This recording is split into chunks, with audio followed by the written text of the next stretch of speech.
Doctor B R. Ambedkar साहब ने एक किताब लिखी है, वो इंग्लिश में भी है, वो हिंदी में भी है। बहुत कोशिश हुई कि वो किताब मार्केट से गायब हो जाए।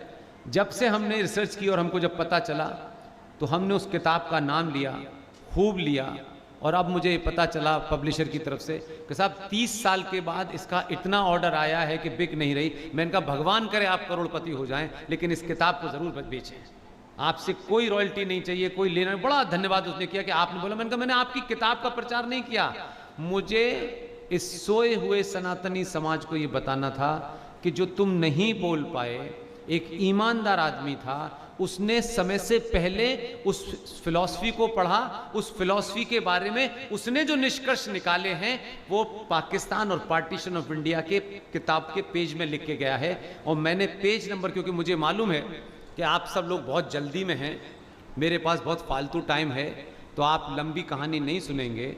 और वो जो 20 साल का बच्चा है जो मैगी खाता है, उसको सिर्फ 20 सेकंड का एक स्टेटमेंट देना है, वो उसकी चिप में चला जाए। उसको लंबे लंबे प्रवचन दोगे वो उठ के चला जाएगा, क्योंकि उसने सत्तू नहीं खाया है, उसने मैगी खाई है जो 2 मिनट के बाद समाप्त हो जाती है। Doctor B R. अंबेडकर ने जो किताब लिखी है, उस किताब के पेज नंबर 123 पर, यहां से शुरू कर लेते हैं। उस किताब के 375 पेज नंबर पर बी.आर. अंबेडकर क्या लिखते हैं कि भारत का विभाजन मजहब के नाम पे हुआ था।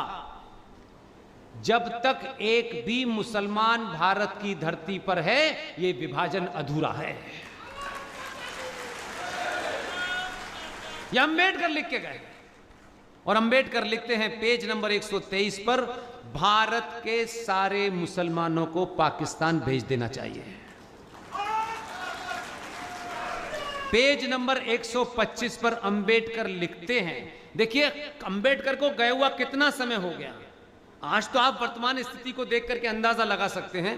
वो ये कह रहे हैं 125 पेज नंबर पर, मुसलमान भारत में रहेंगे तो यहां कभी भी सांप्रदायिक शांति नहीं हो सकती। अंबेडकर पेज नंबर 297 पर लिखते हैं, मुसलमान भारत के खिलाफ जिहाद छेड़ सकते हैं। आज आप लव जिहाद, दूध जिहाद, लैंड जिहाद, चप्पल, जूता, सारे जिहाद देख रहे हैं। वो बहुत पहले कह गया था ये बात, लेकिन अंबेडकर की क्यों सुननी थी? क्योंकि उसके सरनेम से हमें तकलीफ थी, और जो उसके अनुयायी थे उन्होंने उसको दलित बना के घुमा दिया, बस इतना ही था उनका। पेज नंबर पर 303 पे वो लिखते हैं, मुसलमान कभी भी हिंदुओं की सरकार को स्वीकार नहीं करेंगे। अंबेडकर पेज नंबर 294 पे लिखते हैं, मुसलमान शरिया के कानून को देश के कानून से ऊपर मानते हैं। पेज नंबर 231 पे लिखते हैं, ये थोड़ा सा मुझे लगता है कि क्योंकि वो विजनरी आदमी थे तो ये कुछ हद तक सही है, क्योंकि मेरा जन्म जहां हुआ है वहां यही 25-30 हज़ार फैमिलियां थीं। बुरखे की वजह से मुसलमानों में यौन विकृति आ जाती है। और आखिर में लिखते हैं, मुसलमान समाज सुधार के प्रबल विरोधी होते हैं, मुसलमान देशभक्त नहीं हो सकते। ये बी.आर. अंबेडकर अपनी किताब में लिख के गया है भाई। अगर हमको तकलीफ थी और यही जोर जोर से बता देते तो ये जो मियाँ भाई हमारे हैं जय भीम जय मीम कर रहे थे तो ये भूल जाते कि भीम कितने खतरनाक हैं, लेकिन आपने बताया नहीं, इसलिए जय भीम रट रहे हो। तो पता चलता कि भीम ये है भाई साहब, तो रात नशा उड़ जाता है। लेकिन वो ये जानते हैं कि वो आपसे नाराज है भीम, तो उन्होंने उस खाई को पाटने के लिए कहा, नहीं ये ब्राह्मण तुम्हें मंदिर में नहीं घुसने देता, हम तुम्हें अपनी मस्जिद में करेंगे। अरे गधे, मंदिर की तुलना मस्जिद से नहीं हो सकती। मंदिर बनने का, उसके पूजन का, भूमि पूजन से लेकर सारे संस्कारों के पीछे एक फिलॉसफी है। और इस्लाम जिन्होंने नहीं पढ़ा है, इस्लाम में मस्जिद पवित्र स्थल नहीं है। मोहम्मद ने जिस मस्जिद में नमाज पढ़ी उसको डिमोलिश कर दिया गया।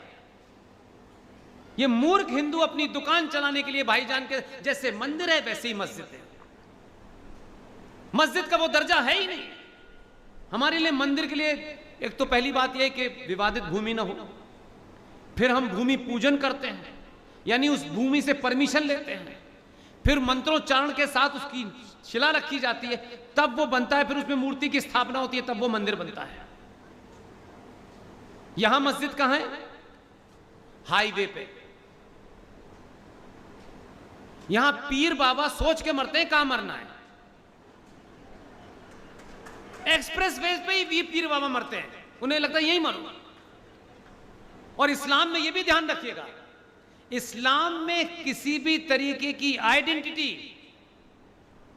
किसी भी तरह की आइडियल यानी मूर्ति, किसी भी तरीके का पत्थर, उसकी पूजा करना जायज नहीं है, हराम है।